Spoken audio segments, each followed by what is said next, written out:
시청자 여러분 안녕하십니까? 출발 성공 투자 박민영입니다. 안녕하세요. 김수정입니다. 간밤 미증시는 실적 발표 호조 속에서 주요 지수가 일제히 상승세를 나타냈습니다. 나스닥 지수도 1% 가까이 올라갔고요. 무엇보다 S&P 500 지수가 신고가 랠리를 계속해서 이어가고 있죠. 이제는 5,000선 돌파를 눈앞에 두고 있는 상황입니다.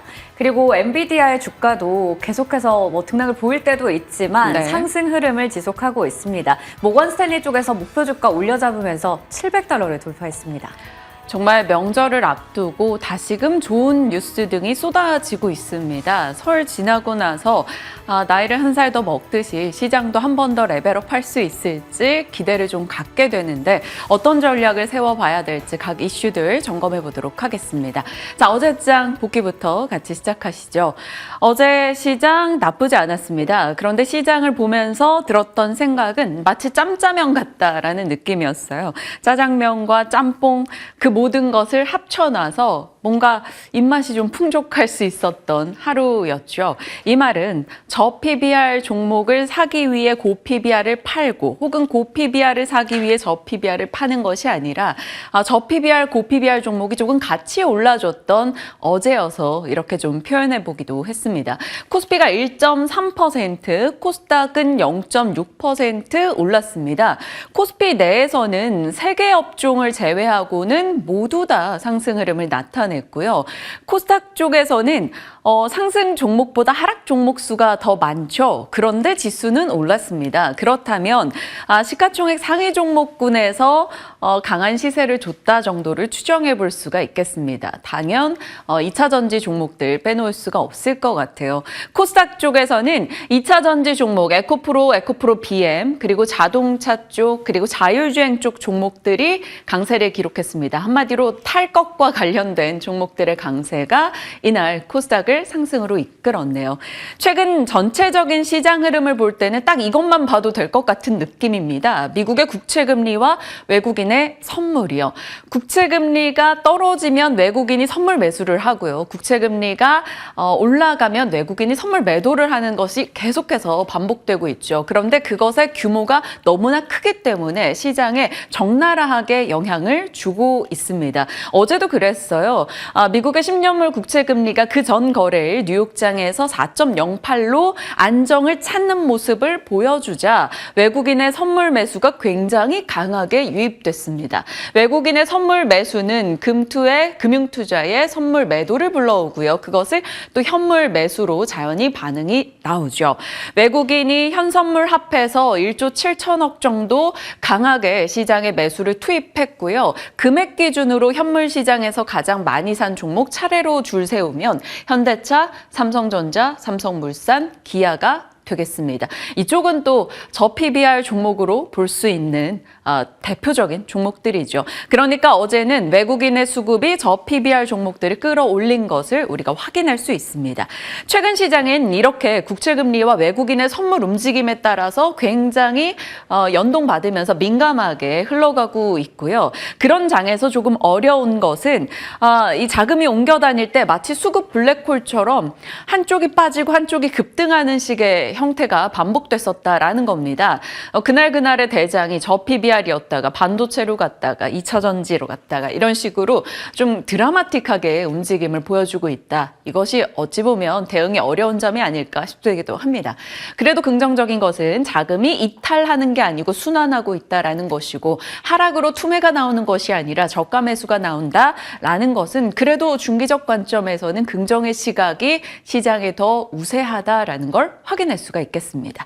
자, 하루하루의 대장이 조금씩 달라지고 있는 최근인데 전반적으로는 저 PBR 종목이 우승하는 날이 더 많고요. 어제는 2차 전지 종목이 오전에 강했고요. 2차 전지 쪽에서 상승분을 반납하는 흐름이 나오자 자동차, 금융, 지주, 오후에 이 저 PBR 종목군들의 강세가 도드라지게 나타나기도 했습니다. 어제장 마치 짬짜면 한 그릇 잘 먹은 느낌이었는데요.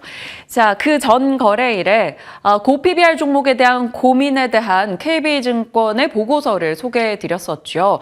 일본에서 이런 저 PBR 부양에 대한 정책이 나왔을 때 시장의 반응을 보면 정책 발표 초기 반응, 극단적으로 PBR이 낮은 기업들이 급등하고 나서 저 PBR 기업들이 아웃퍼폼을 하고 그게 중 PBR, 고 PBR 기업들로 상승이 확산되는데 지금 그 정책 초기 발표의 움직임과 동일하게 나타나고 있다라는 겁니다. 그렇다면 이후에는 어떻게 될까요? 정책 발표 8개월, 9개월 쪽 가면은 조정 국면 후에 전반적으로 유사폭 조정이 있고 그 다음에 반등 국면에서는 고 PBR 종목들이 치고 나가고 저 PBR 종목군들은 조정에서 반등을 세게 주지는 못한다라는 겁니다. 이게 정책이 1월에 나오고 한 10월 이후의 움직임이니까 아직까지 시간은 좀 더 있어 보입니다만 만약에 일본의 흐름을 따라가게 된다면 결국 고 PBR 종목군들 들고 계신 분들은 굳이 지금 매도할 이유가 없다라는 것이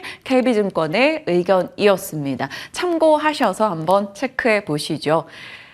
자, 어제장 한판입니다. 2차 전지 쪽이 테슬라 반등과 에코프로 실적 발표 그리고 액면 분할 이슈, 에코프로 BM이 이전 상장 검토 중이다라는 이슈에 맞물려서 에코프로가 장중 고점 22%까지 갔었습니다.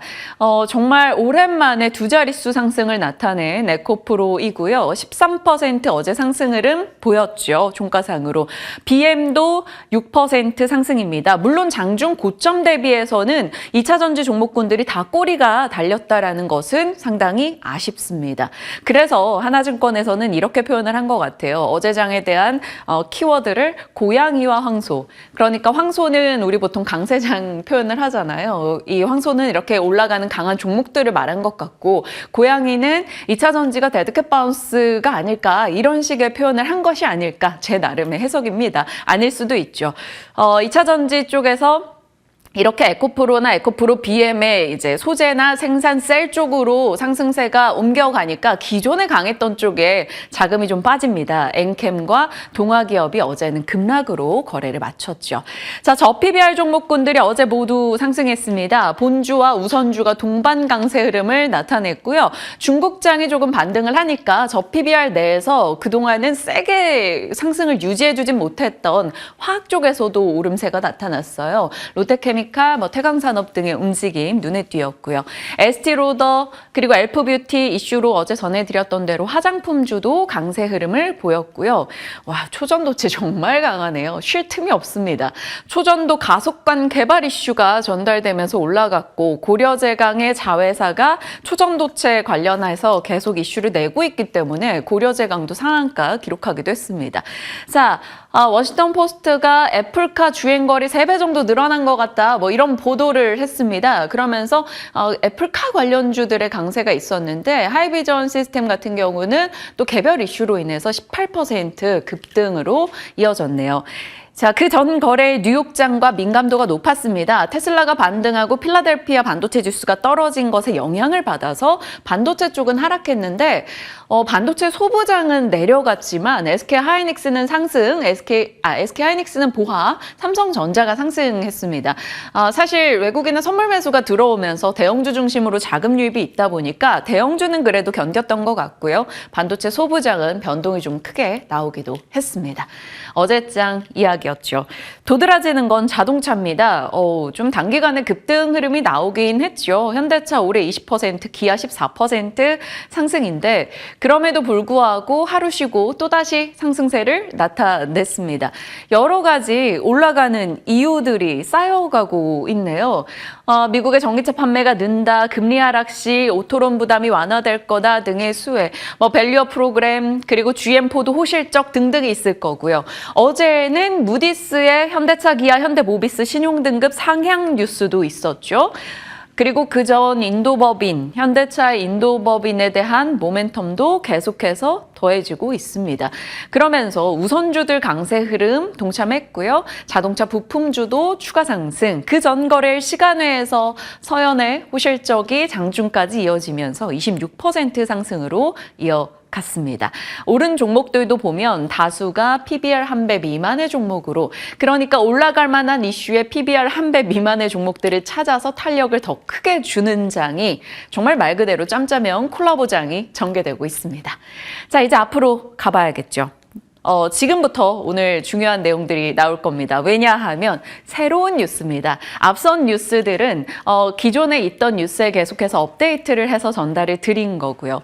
저희가 이렇게 많은 뉴스를 전하는 것은 여러분의 가치 투자를 방해하려는 게 아니고요. 시장의 소식을 전하는 겁니다. 그리고 시장에서 나름 분류하는 내용들을 좀 더 보기 쉽게 정리해서 전달드리고 있고요.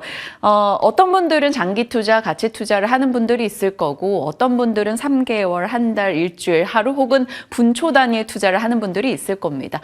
다양한 투자자들의 성격을 고려해서 저희는 전략을 전하고 있으니까요. 저희의 내용을 보시고 무턱대고 이건가 매수 이게 아니고요. 성격에 맞춰서 잘 분류해서 대응하시길 바랍니다. 자, 뉴스 첫 번째. 어제 장중에 나왔던 뉴스죠. 코스닥에 대해서 밸류업 프로그램을 확장한다라는 내용이었습니다.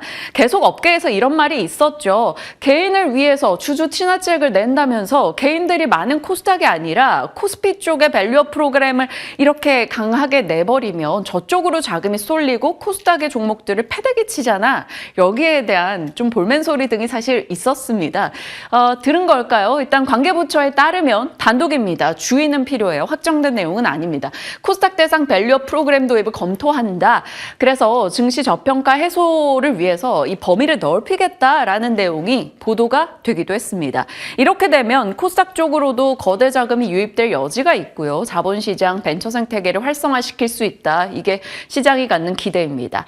일단 외국계 증권사에서도 나름 긍정적인 코멘트를 내놓기도 했는데요. 어찌 될지 보기는 봐야 되겠습니다만 코스닥에 대한 이런 내용이 전달이 된 만큼 우선적으로는 코스피 때도 그렇듯이 PBR이 낮은 종목들 중심으로 좀 민감하게 반응할 수도 있겠죠. 그래서 일단 코스닥 PBR 300 이하 종목들을 정리하긴 했습니다. 다는 못 넣었고요. 그냥 넣어봤는데 보통 홀딩스가 붙은 지주사들 이렇게 들어가 있고요. CJ ENM, CJ 프레시웨이, 모베이스전자, 원익, 원익홀딩스, PHA, 인탑스 등을 일단 체크하시고 장중에 반응이 있다면 이런 이슈 때문이구나 이렇게 보시길 바랍니다. 두 번째 뉴스는 타이밍이 너무 좋죠. 메리바라 GM 회장이 방한하는데 딱 맞춰서 GM과 LG화학의 양극재 동맹 소식이 전달되고 있습니다. 상대는 LG화학 측에서 보면 GM이고요. EV용 양극재 중장기 공급 계약을 체결했습니다. 약 50만 톤 이상으로 추정이 되고 EV 500만 대 생산해낼 수 있는 양이라고 하죠. 미국입니다. 금액은 24조 원이 넘어가는 25조 육박하죠. 매출 대비 47%. 자, 그렇다면 LG화학과 GM? 왜 LG 엔솔이 안 껴있지? 라는 생각을 하게 되죠. 그러면 LG화학 입장에서는 LG 엔솔을 통하지 않고 외부 고객사를 직납하는 일이 되는 것이기 때문에 당연히 긍정적일 수밖에 없습니다. 엔솔에 대한 의존도가 조금 탈피되는 기존의 도요타와 직납 계약을 맺듯이 여기서도 이제 소재사로서 이제 발돋움을 더 하고 그 저변을 넓혀가는 소식으로 볼 수 있는 거겠죠. 그리고 2022년도에 MOU 맺었을 당시에 한 95만 톤에 대한 공급 MOU였단 말이죠. 그런데 이번에는 50만 톤 정도입니다. 절반이 어디 갔을까? 이것을 고민하게 되는데 이것을 추후에 할 여지가 있겠죠. 다만 그 시기가 언제가 될지 모릅니다. 전기차 수요 둔화에 대한 이슈가 계속 있기 때문에 뭐 빨리 할지 뭐 시간이 더 걸릴지 모르겠지만 아직 50만 톤 정도는 남아있다라는 점을 체크해둘 필요는 있죠. 자, 메리츠에서는 2차 전지 섹터 최선호주 리스트에 LG화학을 추가하겠다라고 밝혔고요. 하나금융에서는 LG 엔솔의 지주사로서 할인율이 적용된다. 이 부분은 좀 축소할 필요가 있다라고 얘기했습니다. 그래서 투자 의견을 그렇게 좋게 주지는 않았어요. 목표가 50만 원 외쳤는데 현재 주가가 46만 원. 그러니까 상승 여력이 그리 많아 보이지는 않는다. 이렇게 볼 수 있겠습니다. 각각의 의견은 다르니까 체크하시고요. 일단 시간 외에서는 강하게 반응을 했네요. LG화학은 8% 이상 올랐고요. 다른 2차 전지 종목들에게 같이 영향 주는 모습 나타났습니다. LG화학이 2023년 작년의 상승률이 마이너스 17%란 말이죠. 근데 올해 들어서 저 PBR 이슈와 맞물리면서 조금 올라왔어요. 그래서 지금 PBR 한 배 딱 넘어간 상황입니다. 조금 애매했던 상황에 좋은 뉴스가 나왔는데 이것이 좀 긍정적인 흐름을 이어갈 수 있게 해줄지 지켜봐야겠습니다. 일단 관련해서 영향권에 드는 종목들 2차 전지 이렇게 체크가 가능하겠습니다. 자, 어제 보시다시피 시간외에서 50만 원을 넘어버렸네요. 두 번째 뉴스였고요. 세 번째 뉴스는 이겁니다. 다음날 방송 아이템을 결정을 하는데 다 결정해놨는데 갑자기 이 뉴스가 나와서 아이템을 싹 바꿨습니다. 바로 삼성의 레인보우 로보틱스 인수 앞당길 수 있다라는 보도였어요. 기존에도 말씀드렸었죠. 사법 리스크 털어낸 이재용의 시간, M&A 기대에 당연히 로봇 들어갈 수밖에 없습니다. 이미 삼성이 지분을 14% 이상 갖고 있는 레인보우 로보틱스, 올해 콜옵션을 2번 행사해서 지분을 59.94까지 끌어올릴 것으로 기대된다. 이런 단독 보도가 나왔습니다. 사실 계약 당시에는 2029년까지 이 지분율을 확대시키는 거였거든요. 그러니까 이 시기를 훨씬 앞당긴다라는 내용이 나온 거죠.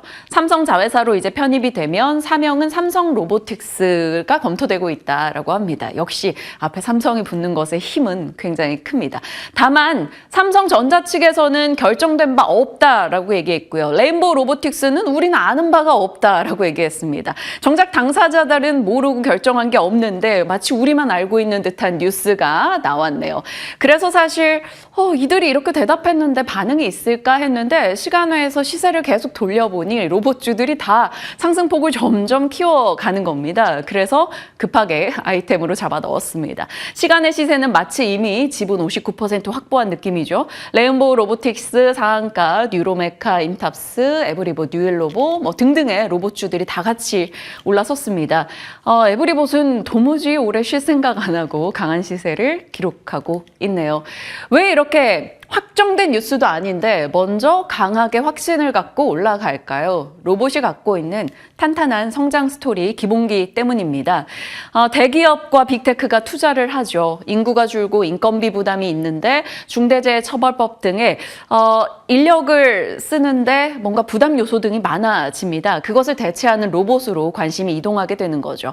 미국은 리쇼어링 정책을 하고 있고 새롭게 공장을 짓는 곳들이 많아지면 당연히 다 자동화 설비로 로봇이 들어갈 수밖에 없습니다. 거기다가 삼성도 반도체 공장 무인 자동화 이야기를 최근에 막 꺼내놨었기 때문에 이 로봇에 대한 관심도가 더 올라갈 여지가 있는 타이밍이었죠. 그때 마침 삼성의 뉴스가 이렇게 톡 단독이긴 합니다만 떨어진 겁니다. 자, 로봇 공급망, 부품주와 완성 제조업체로 투자뉴스 7에서 연초 맞이 이렇게 다시 한번 분류 정리를 해드렸었는데요. 레인보우 로보틱스는 이쪽에 들어가 있고요. 인탑스, 유진로봇, 에브리봇 등 이 서비스 로봇 종목들, 서빙 로봇 종목들 굉장히 좋은 흐름을 보여주고 있습니다. 어제 전반적으로 시외에서는 다 강세 흐름을 나타냈습니다. 자, 네 번째 뉴스는 반도체입니다. 모두가 AI를 원하면 당연히 반도체가 들어갈 수밖에 없는 것이고요. SK하이닉스와 TSMC가 동맹 맺는다라는 소식이 들려왔어요. 이것도 단독입니다. 참 단독 뉴스가 많은데 일단 시장의 반응을 할 여지가 있으니 정리는 합니다. SK하이닉스가 어떤 내용도 확인해 줄 수 없다라고 했으나 HBM4 일부 공정에 TSMC가 담당을 하게 될 것으로 시장은 추정하기도 합니다. 관련해서 영향받는 종목은 당연히 HBM 관련한 종목들이 될 거고요. PSK홀딩스, 오픈엣지, 이오테크닉스, 프로텍 등등이 있겠죠. 자, 어제 오픈엣지 테크놀로지가 참 엣지 있는 실적을 내놨습니다. 그래서 장중에 보시면 7.4%나 올라가는 흐름도 눈에 띄었어요. 이게 장 후반까지 같이 연결이 되면서 시간 외에서도 5.7% 상승세였습니다. 자, PSK홀딩스도 좀 체크해 볼게요. 시간 외에서 실적이 나왔고요. 장중에는 시세가 사실 그렇게 좋진 않았어요. 그런데 시간 시간외에서 3% 상승이었습니다. 4분기 실적 좋았고 주주 환원채까지 나왔었기 때문에 오늘 장의 반도체 종목들 반응 보이면 어떻게 영향받을지 확인하시죠. 자, 이렇게 시장에 영향을 줄 만한 뉴스들 정리했고요. 이렇게 일정들 지나갑니다. 오늘 한국 옵션 만기일 그리고 주요 기업들의 실적 자리하고 있죠. 어제 KBS 윤석열 대통령 신년 대담도 있었고요. 알리바바, 우버, 로블록스 등이 밤사이 이렇게 실적도 같이 내놨습니다. 실적이 쏟아지고 있어요. 뉴욕장도 그 영향권에 들어갔고요. 미국에서 강한 실적이 나오면서 3대 지수 모두 좋은 흐름 보였습니다. S&P 500은 5,000회에 임박해서 마감했습니다. 연준 인사들은 계속 매파적 소리를 내고 있죠. 미니애폴리스의 닐 카시카리 총재는 올해 2, 3회 금리 인하 예상한다. 자꾸 수치가 줄어드네요. 그리고 스냅은 급락 흐름을 보였어요. 어닝 쇼크가 있었고요. 중동 리스크도 다시금 좀 고조될 것 같은 불안감도 있습니다. 그럼에도 불구하고 올라섰다라는 것은 실적의 힘이 큰 것으로 파악할 수 있겠죠. 자, 미국이 10년물 국채 입찰 420억 달러로 규모가 상당했는데 강한 수요를 확인했다. 그래서 직후에는 10년물 국채 금리가 낮아져서 안정을 찾았습니다. 그런데 다시 조금 뛰어서 이 이유에 대해서는 좀 파악이 필요해 보입니다. 종목으로 봤을 때는 모건 스탠리에서 750달러로 목표가 올리면서 엔비디아가 또다시 강한 시세, 계속 IB에서 목표가를 올려잡고 있습니다. 이것도 또 나름 무섭긴 하네요. 자, 로블록스가 10% 급등했습니다. 호실적을 냈고요. 이제 결제 가이던스 컨센 상회했다라는 소식이 들려왔습니다. 시간 외에서는 ARM 홀딩스가 어닝 서프라이즈 기록하며 22% 급등하는 모습을 봤고 이렇게 좋은 실적이 나오면 주가가 오르는데 알리바바 같은 경우는 4분기 순이익이 예상을 하회했습니다. 이것이 결국 알리바바가 이제 상징적인 의미가 있다 보니까 중국 경기 둔화를 자극하는 게 아니냐 이런 해석도 나오고 있습니다. 실적 뉴스가 많았죠. 포드, 로블록스, 치폴레 등은 좋은 실적에 올랐고요. 스냅, 알리바바, 뉴욕 커뮤니티 뱅코프는 실적 악화 이후에 이번에는 무디스의 정크 등급 지정 관련 이슈 속에 또 하락했습니다. 스냅은 역사상 3번째 최악의 낙폭을 기록했네요. 인페이즈 에너지는 애매합니다. 실적은 별로였는데 앞으로 수요가 좋아질 거야 이런 코멘트가 나오면서 17% 급등했죠. 태양광 대표 대형주입니다. 그래서 태양광 종목들이 같이 좀 따라서 올라가는 모습이 눈에 띄었네요. 전반적으로는 장이 좋았고 빅테크가 괜찮았고 애플은 오늘도 그렇게 상승에 동참하진 못했습니다. 자, 게임주에서는 앞서 봤던 로블록스 좋은 실적 소식이 있었고요. 디즈니 2조를 투자해서 에픽게임즈 지분을 일부 인수한다라는 소식이 있었어요. 게임주 뉴스가 많았기 때문에 게임주에 국내 영향을 줄지 봐야 되는데 어제 게임주 실적이 대거 쏟아졌습니다. 잠시 후에 그 게임주 실적 좀 면면 파헤쳐보도록 하죠. 자, 박앵커의 연결고리는 앞선 내용의 요약이 되겠습니다. 시장 측면에서는 코스닥 밸류 프로그램 확장 뉴스, 코스닥 PBR 한 배 이하 종목들 체크, 섹터 쪽에서는 오늘은 누구일지 반도체, 2차전지, 로봇 이슈가 있었던 만큼 확인하시고요. 어제 이제 신년 대담에서 저출산 최우선 국정 과제다라고 대통령의 코멘트가 있었습니다. 그러면 테마단에서는 이렇게 영향을 받을 수 있을지 점검해 보시길 바랍니다. 자, 시장의 여러 이슈들 살펴봤고요. 이제 좀 더 자세히 세세히 저희 들어가 보도록 하겠습니다. 오늘은 미국도 한국도 실적이 쏟아졌던 만큼 실적에 초점 맞춰주신다고요? 네, 맞습니다. 실적 발표한 기업들이 정말 많았는데요. 저희가 다 다루고 싶지만 그중에 몇 가지 기업들 좀 꼽아봤습니다. 엔터와 게임 쪽에 집중했다라고 보셔도 될 것 같은데요. 하나씩 체크해 보도록 하겠습니다. 먼저 SM입니다. NCT 드림과 에스파 덕분에 연간으로 봤을 때 실적은 나름 괜찮았습니다. 먼저 4분기 실적 보시면 매출도 그렇고 영업이익도 전년 동기 대비해서 좀 밀려 있거든요. 영업이익은 전년 동기 50% 감소했습니다. 광고나 콘텐츠 계열사 쪽에서 매출이 감소했고요. SM 브랜드 마케팅 신규 편입 때문에 영업이익도 줄어들었습니다. 하지만 앞서 얘기 드린 것처럼 이 연간 실적이 괜찮았어요. 신규 발매 앨범 판매 판매 호조 그리고 아티스트별로 오프라인 콘서트의 라인업이 확대가 됐습니다. 이에 따라서 매출 같은 경우 전년 동기 대비해서 13% 정도 늘어나면서 약간 아쉽게 1조 원을 달성하지는 못했습니다. 영업이익은 전년 동기 대비해서 27% 정도 늘어난 수준이었고요. 연간 실적이 잘 나온 건 이렇게 세 가지 요인들로 체크해 볼 수가 있을 텐데요. 음반과 음원의 발매 수가 전년 동기 대비해서 늘어났습니다. 신규 음반의 판매량 한번 볼게요. 2010만 장으로 사상 최대를 기록했죠. 전년 동기 대비해서 67% 늘어났는데 여기에 이제 기여한 아티스트들이 바로 NCT 드림의 정규 3집이죠. 400만 장 돌파했고요. 에스파의 미니 3집도 200만 장을 돌파했고 엑소부터 NCT 127 그리고 라이즈까지 밀리언셀러 등극을 했습니다. 콘서트도 굉장히 많이 했었더라고요. 전년 동기 대비해서 200%가 넘게 늘어난 수치죠. 340회 정도로 했습니다. NCT 드림이 거의 41회 정도의 공연을 했었고요. 에스파 같은 경우에도 31회 공연을 했습니다. 실적이 이렇게 나왔다라는 부분 체크해 봤고요. 그런데 여기서 좀 주목할 건 3개년간의 전망치를 하향 조정했다라는 겁니다. 그러니까 좀 자신감이 위축된 걸까요? 이게 기존의 목표치 대비해서 수정치 보시면 좀 떨어진 것을 확인할 수가 있는데요. 조금 전에 2023년의 연간 실적은 좀 체크를 해봤고 2024년의 목표는 이렇게 좀 수정이 됐습니다. 25년도 마찬가지로 하향 조정한 것을 확인할 수가 있는데요. 이 목표를 위해서 올해는 어떤 걸 준비하고 있느냐. 다채로운 아티스트들의 라인업이 있습니다. 1월에 라이즈부터 시작을 해서 2월에 보이그룹 NCT 위시가 데뷔를 합니다. 한국과 일본에서 싱글 나올 예정이고요. 3월에는 NCT 드림의 미니 앨범도 나올 예정입니다. 그리고 이번에 SM의 실적에서 가장 주목할 부분은 바로 창사 이래 처음으로 자사주를 소각한다라는 내용입니다. 배당도 이번에 현금 배당으로 한 주당 1,200원을 주겠다라고 했고요. 자사주는 150억 원 규모를 소각하겠다라는 뉴스가 나왔습니다. 이러한 부분들이 과연 엔터주에서 SM의 주가 좀 끌어올리는데 도움이 될 수 있을지, 이 실적의 전망치를 낮춘 부분과 자사주 소각 어느 쪽에 집중하면 좋을지 잠시 후에 챙겨보겠습니다.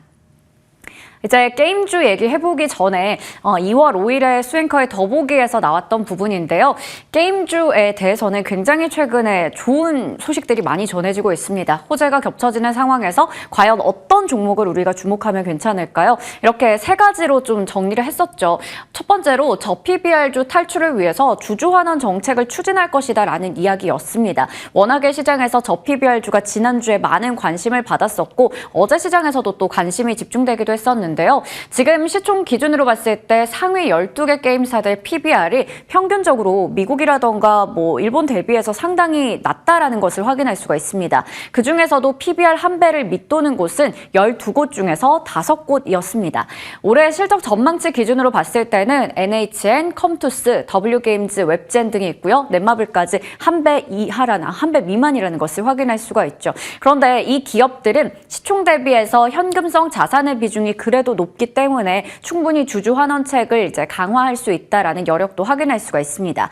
물론 지금 게임주를 우리가 얘기할 때 PBR을 평가를 하는 건 조금 자주 나오는 얘기는 아니지만 워낙에 이쪽이 PER이든 PBR이든 상대적으로 저평가되어 있기 때문에 한번 주목해볼 필요는 있다라는 게 증권가 이야기였습니다. 그중에서도 웹젠이나 W게임즈 이야기가 나왔었죠. 그리고 정부에서는 게임 산업 육성에 대한 포부를 나타내고 있고 게이머들의 권익을 보호하겠다라는 정책도 내세우고 있습니다.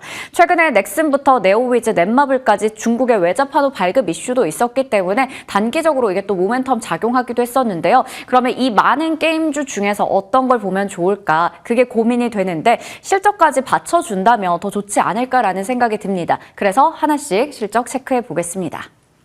넷마블입니다. 7개 분기 동안 적자를 계속해서 끌어왔었는데 드디어 흑자 전환에 성공했습니다. 올해는 선택과 집중에 좀 더 주목을 하겠다라는 얘기를 하고 있는데요. 이 4분기 봤을 때 영업이익이 전년 동기 대비해서 흑자 전환했고요. 연간으로 봤을 때도 영업 손실을 좀 많이 줄였다라는 게 눈에 띄었습니다. 먼저 세나키라고 하죠. 세븐나이츠 키우기가 굉장한 흥행을 보여주면서 거기다가 마블 콘테스트 오브 챔피언스 업데이트까지 더해지면서 실적이 잘 나온 거고요. 특히나 해외 매출의 비중이 많이 늘어났습니다. 4분기 기준으로 봤을 때 전체 매출 비중 중에서 80%가 해외 쪽이라고 하고요. 그중에서도 국가별로는 북미가 45%, 한국이 20%, 유럽과 동남아, 일본 순으로 나열을 할 수가 있겠습니다. 올해 상반기에도 이렇게 신작이 많이 나올 예정이라고 해요. 5개 정도 나온다라고 하는데 아스탈 연대기부터 레이븐2, 제2의 나라, 나 혼자만 레벨업, 킹하서 등등이 있습니다. 나 혼자만 레벨업 같은 경우에는 애니도 굉장한 또 열풍을 모으고 있잖아요. 이 애니가 1월 말쯤에 이제 방영이 종료되는 것에 좀 종료가 됐는데 여기서 이제 더욱더 어떤 인기를 누리느냐에 따라서 지금 이 4월에 나 혼자만 레벨업 비슷한 시기에 나올 예정이라고 합니다. 이런 부분들까지 체크하면서 넷마블이 더 잘 갈 수 있을지가 좀 궁금해지는데요. 앞서 보셨듯이 판호 발급 이슈도 있었기 때문에 넷마블 한번 주목해볼 필요 있을 것 같습니다. 웹젠 같은 경우에 앞서 저PBR 주에도 속했었고 그리고 PER도 상당히 낮은 쪽에 속해서 이것도 이제 증권가에서 주목해보자라는 얘기가 있었는데요. 먼저 작년 상반기에는 신작의 모멘텀이 좀 부재했습니다. 그러다 보니까 실적에 대한 우려가 있었는데 하반기부터는 어둠의 실력자가 되고 싶어서 그리고 뮤 모나크라는 게임 덕분에 하락폭을 많이 상쇄를 한 상황입니다. 4분기의 매출은 전년 동기 대비해서 64% 늘어났고요. 연간으로 봤을 때 실적은 좀 아쉬웠지만 그래도 이 뮤의 굉장한 저력을 확인할 수가 있는 한 해였습니다. 지금 출시가 된 지 4개월이 지났지만 아직도 구글 플레이 스토어에서 매출 순위 10위권에 안착해 있는 게 뮤 모나크가 되겠고요. 올해는 게임 사업들을 좀 더 다각화하겠다라는 이야기도 나오고 있습니다. 직접 개발한 서브컬처 게임이죠. 테르비스의 개발과 출시에 집중하겠다고 하고 외부 투자나 게임의 퍼블리싱 역량도 강화할 예정이라고 합니다. 그리고 확실히 앞서 얘기 드렸듯이 이 주주 환원책 빼놓을 수가 없습니다. 보통주 한 주당 300원의 현금 배당 관련한 이슈도 있었습니다. 다음으로 NC소프트입니다. 리니지 공화국이었는데 이게 연매출 1조 원대로 역성장했고요. 영업이익은 75% 정도 줄어들었습니다. 실적이 상당히 좋지 않았어요.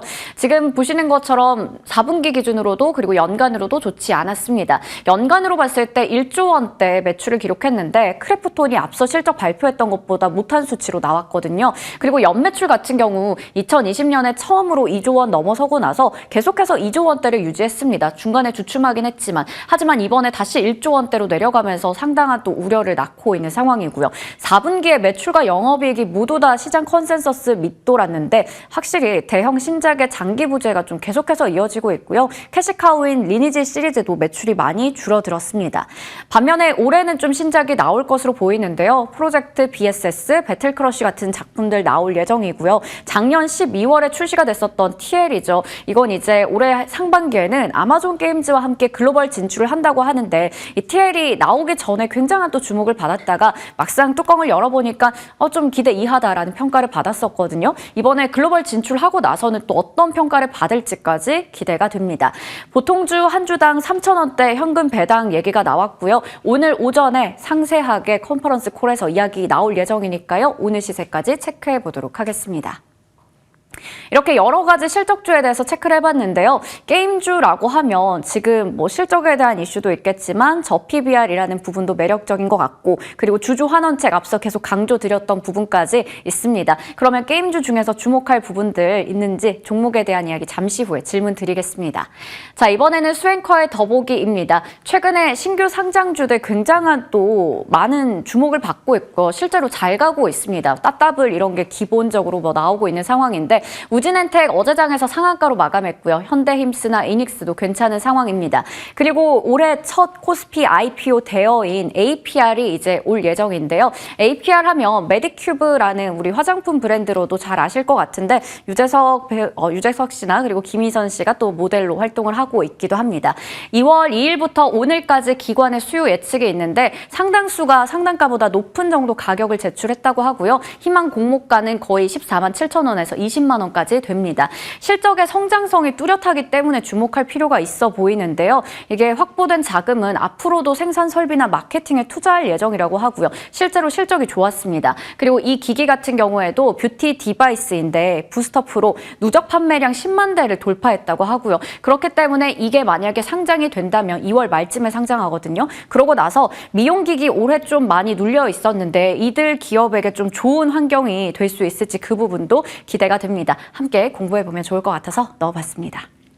게임사들 실적, 최근의 이슈와 좀 잘 맞물려서 주가 반응이 있을 수 있을지 기대하면서 관련 주신 더보기 내용까지 같이 점검하겠습니다. 시장에 대한 이야기, 전략 지금 같이 챙겨보시죠.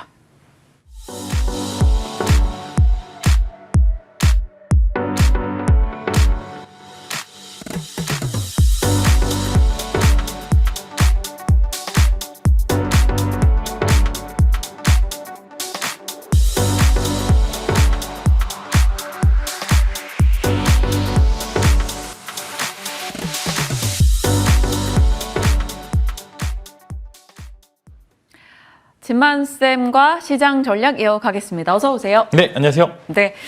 일단 쫄지 마시오라고 시장에 대해서 전략을 주셨었는데 나름 그 이후 좋은 흐름을 보여줬습니다. 어제 또 2600선 회복이었어요. 2차 전지와 저 PBR 종목이 같이 갔는데 오늘장 전략 살펴주세요. 네, 이제 어제 시외 우리의 마음을 좀 이제 불러일으킬 만한 기사가 두 개 나왔죠. 이제 LG화학의 양극재 공급 계약, 그 다음에 삼성의 이제 뭐 레인보우 로보틱스의 전격 인수 이런 이제 기사가 나오면서 시간의 거래에서 굉장히 핫했는데 사실 이제 전 좀 아쉬운 게 이게 장중에 나오면은 조금 이제 갭 없이 좀 올라가는데 오늘 사실 타이밍이 둘 다 별로였습니다. 이제 사실 연휴 끝나고 나왔으면은 이제 연속성이 있어서 이런 부분들에 있어서 이제 계속적으로 좀 이어갈 수 있는 부분들이 그러네요. 있는데 오늘 딱 끊겨버리니까 사실상 오늘은 사실 이제 단기로 들어가시는 분들 빼고는 또 흐름이 끊기기 때문에 팔고 싶은 사람이 굉장히 많을 겁니다. 그래서 저는 오늘 이런 이슈들이 너무나 이게 타이밍이 안 좋았다. 오히려 연휴 이후에 나왔으면은 지속적으로 흐름을 보여줄 것으로 생각이 되지만 이게 상황이 안 좋기 때문에 아마 오늘은 갭상승 이후에 뭐 사실 하락 출발을 하지 않을까 싶습니다. 그래서 중요한 내용을 보시게 되면 사실 LG화학의 이런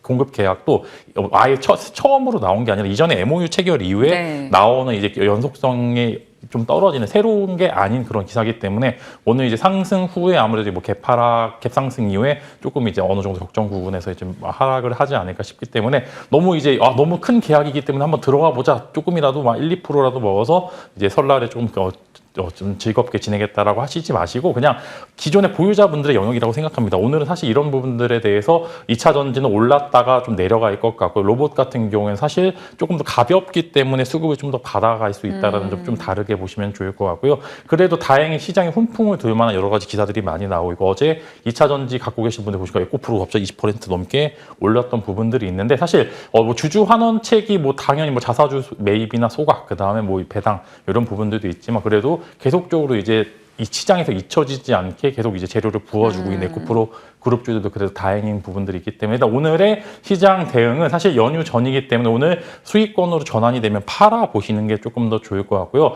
로봇은 좀 2차 전지 같은 경우에 로봇 같은 경우에는 그래도 가볍기 때문에 분명히 상한가 나오는 종목들이 나올 겁니다. 그래서 그 상한가 나온 종목들 이후의 흐름을 조금 더 지켜보시는 게 좋을 것 같다라고 생각이 들면서 트레이딩 하실 분들은 2차 전지보다는 로봇 쪽에 조금 더 손을 들어주고 싶습니다. 네, 2차 전지 쪽은 오늘 반등해서 이익이 전환된다면, 이익으로 전환이 된다면 조금 일단 매도해보자라는 의견을 주셨어요. LG화학 좀 따로 전략을 여쭤볼게요. LG화학은 사실 그동안 뭐 2차 전지와 화학했을 때 조금 화학 쪽의 느낌을 더 많이 가져가고 있었는데 이번 이슈로 인해서 맞다 2차 전지주지라고 생각들을 더 이제 인식을 하게 될 것 같아요. 이 뉴스로 LG화학 보유자라면 어떤 대응할까요? 되게 좋은 기업입니다. 사실 이제 LG 에너지 솔루션이 같이이기 때문에 좀 수급을 가져가는 부분들에 있어서 조금 아쉽긴 합니다만 LG화학 굉장히 괜찮은 기업이다라고 말씀을 드리면서 이번 공급 계약이 의미가 깊다라는 거는 사실 엔솔 삼성향 매출만 계속적으로 나왔던 게 LG화학인데 매출처를 좀 다변화했다라는 점에서 그렇죠. 장기적인 성장성을 확보를 했다라는 부분들이 있고 여기에 뭐 2차 전지 쪽에 좀 이제 어느 정도 그래도 이제 미국 전기차 기업들도 그렇고 뭐 에버말이나 여러 가지 이제 전기차 기업들도 꽤나 안정적인 주가를 그래도 바닥권에서 잡아가고 있는 모습을 보여주니까 일단 현재 구간에서는 오늘의 상승 부분에 대한 여러 가지 매물 소화를 좀 하게 된다라고 하면은 갭상승 이하 있던 부분들 밑에서는 여전히 매력적인 구간이다라고 말씀을 드리려고 하고 그러나 여전히 2차 전지의 시간은 결국에는 오긴 오겠지만 아직은 좀 이르다라는 이야기를 드리면서 결국에 장기 성장성을 확보했다는 점에서 적정 구간에서 매수를 하시게 되면 반등 시에 굉장히 강한 모습을 보여줄 것이다 이렇게 말씀을 드리겠습니다. 네. 참고하겠습니다. 2차 전지 쪽에 대한 전략이었고요. 로봇 쪽은 그래도 좀 더 가볍기 때문에 이슈 타고 갈 수 있다. 그러면 로봇 보유자시라면 오늘 굳이 팔 필요가 없는 겁니까?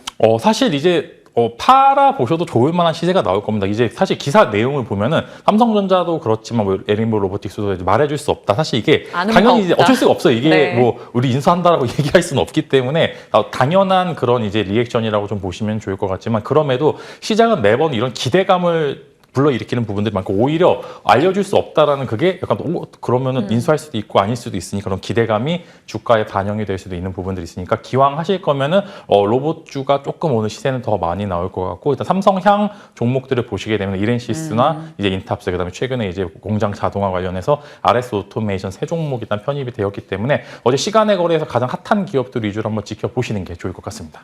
시간 외에서 좀 시세가 더 좋았던 종목군으로 좀 압축해보자라고 의견을 주셨고 삼성향 기업들 더 소개해 주셨으니까 참고해 보시길 바랍니다. 로봇 쪽 전략이었고요. 자, 이제 실적으로 가겠습니다. 와, 어제 수정 앵커랑 알템은 고민을 너무 많이 했어요. 실적들이 쏟아져서 뭘 할까 하다가 일단 각각 나눠서 실적 코멘트 조금씩 해보자 이렇게 정리를 했던 겁니다. 저는 이제 오픈엣지나 PSK홀딩스 반도체 쪽 실적을 코멘트 살짝 드린 거고 수정 앵커가 자세히 게임주 실적을 잡아줬는데 NC는 별로였고 뭐 넷마블이나 웹제는 좀 괜찮았고 그 전 거래 위메이드 별로였습니다. 게임주 실적 뭐 필두로 좀 실적주 얘기해 주세요. 네, 사실 이게 한국 시장의 유구한 전통이긴 합니다만 이제 어닝 서프라이즈가 나온다고 하더라도 사실 주가 상승률은 상대적으로 제한지되고요. 오히려 그래서 너네 올해 얼만큼 벌 건데 이제 가이던스의 영향을 굉장히 많이 받는 것 같습니다. 그래서 어제 가이던스가 좀 하향된 종목들이 몇 개 있는데 뭐 SM 같은 경우에도 가이던스 하향은 됐습니다만 그래도 일단은 주주 환원책이 나왔다라는 점에서 조금 더 이제 긍정의 포인트를 보이는데 사실 이제 미국 주식이 대부분 이렇습니다. 가이던스가 낮아져서 주가가 하락이 되어야 되는 게 맞는데 자사주 매입을 해버려서 그냥 이제 주가를 들어 올려버리는 케이스가 굉장히 많았고 대표적으로 애플 같은 경우가 가이던스가 좀 낮춰줄 때마다 자사주 매입량을 더 늘림으로써 그래도 주주 환원을 계속하는 모습들이 보여주고 그래도 다행히 뭐 밸류 프로그램이든 뭐든 그래도 조금이나마 주주 환원책이 늘어나고 있다는 점에서 어느 정도 하락 지지가 될 것으로 전망이 되지만 일단은 지금 당장의 매출이 중요한 게 아닙니다. 그래서 올해 내년에 얼마나 어떻게 벌 건데가 지금 시장에서는 내서 눈빛으로 보고 있기 때문에 그런 부분들의 초점에 맞춰서 한번 대응을 해보시면 좋을 것 같고요. 일단 뭐 SM 같은 경우에는 뭐 가이던스 상황으로 봤었을 때는 사실 추가 하락이 어느 정도 불가피한 부분들이 너무나 많이 가이던스가 낮아졌기 네. 때문에 분명 이런 부분들은 주가에 반영될 수밖에 없다라고 좀 말씀을 드릴 것 같고요. 웹젠이나 넷마블 같은 경우는 사실상 뭐 흑자 전환을 했다라고는 하지만 이게 전반적으로 게임주가 다 좋아서 섹터별로 그런 게 아니라 뭐 인건비 절약이나 이런 기타 부수적인 부분들로 이제 좀 흑자 전환에 성공했기 때문에 이런 부분들은 아직 완전히 긍정의 시각보다는 그래도 부정에서 중립 정도의 의견에 높으면서 각각 개별주 따라 심작 모멘텀 따라 조금 다른 모습을 보여줄 것으로 전망이 되지만 그리고 넷마블 같은 경우에는 그래도 게임주 내에서 파노 관련된 이슈가 가장 좀 핫하기 때문에 주가도 크게 안 빠졌었네요. 네, 그래서 어느 정도 긍정의 시각을 갖고 지켜보셔도 좋을 것 같지만 그래도 일단 개별주적인 모멘텀 따라 조금 다르게 움직일 거다 이렇게 좀 말씀을 드리려고 하고요. 사실 오픈엣지와 PSK홀딩스를 보시게 되면은 사실 반도체 보릿고개입니다. 반도체 같은 경우는 당연히 4분기 실적이 안 좋을 수밖에 없고 어닝 쇼크가 날 수밖에 없는 상황이고요. 실제로 대덕전자나 심텍 보시게 되면 거의 이제 컨센서스를 낮게 잡았음에도 불구하고 마이너스 30% 이상의 쇼크가 나는 부분들이 많았는데 보릿고개를 잘 버텼습니다. 그렇기 때문에 오히려 보릿고개에서 이제 어느 정도 추수가 예상이 되는 3분기, 4분기 실적이 어느 정도 이제 받쳐줄 것으로 전망이 되기 때문에 이런 부분들 흑자 전환에 성공했지만 각자 섹터별로 좀 다른 모습을 보여줄 거다라는 그런 말씀으로 오픈엣지와 PSK홀딩스는 조금 더 긍정의 시각으로 지켜보시면 좋을 것 같습니다. 상황이 어려울 때 좋았기 때문에 오픈했지 PSK홀딩스는 좀 점수를 주셨고 게임주 실적에서는 그래도 넷마블에 좀 더 무게 실어주셨네요. 로블록스도 실적이 좋아서 주가 반응이 있었던 만큼 좋은 쪽의 반응이 더 이어질 수 있을지 게임주도 잘 보겠습니다.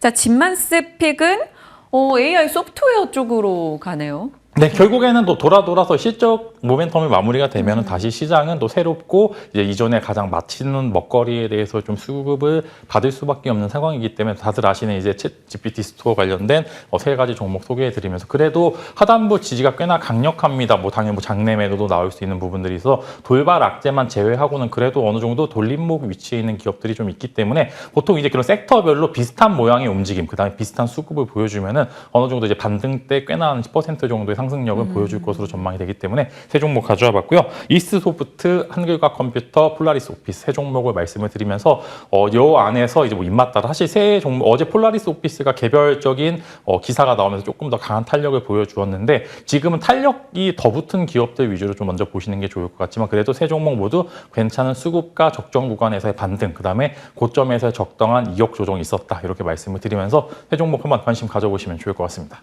네, AI 소프트웨어 쪽에 이스트소프트, 한글과 컴퓨터, 폴라리스 오피스 관심권 역에 넣어볼 수 있겠다 말씀 주셨어요. 이 종목들은 투자 시기는 좀 짧게일까요? 사실 이제 짧아도 되고요. 좀 길게 보셔도 될 것 같은데 어느 정도 이제 이슈가 계속 된다라고 하는 거는 재료의 유무성 따라서 계속적으로 이제 우회의 주가 흐름을 보여줄 가능성이 굉장히 크기 때문에 실적 시즌이 마무리되는 시점에서 오히려 긍정의 포격 시각을 보일 수 있기 때문에 단기와 중장기 위경까지 같이 보시면서 사실 모멘텀보다는 그냥 수급의 논리, 그다음에 시장의 우선순위에 따라서 조금 더 탄력이 붙을 수 있을 만한 기업이기 때문에 적정 구간에서는 어느 정도 매도 수익을 보시는 게 좋을 것 같습니다. 네, 시장에 대한 전략 나눠봤습니다. 자세하게 잡아주셨고요. 또 한 주 고생하셨습니다. 명절 잘 보내시고요. 진말씀 수고하셨습니다.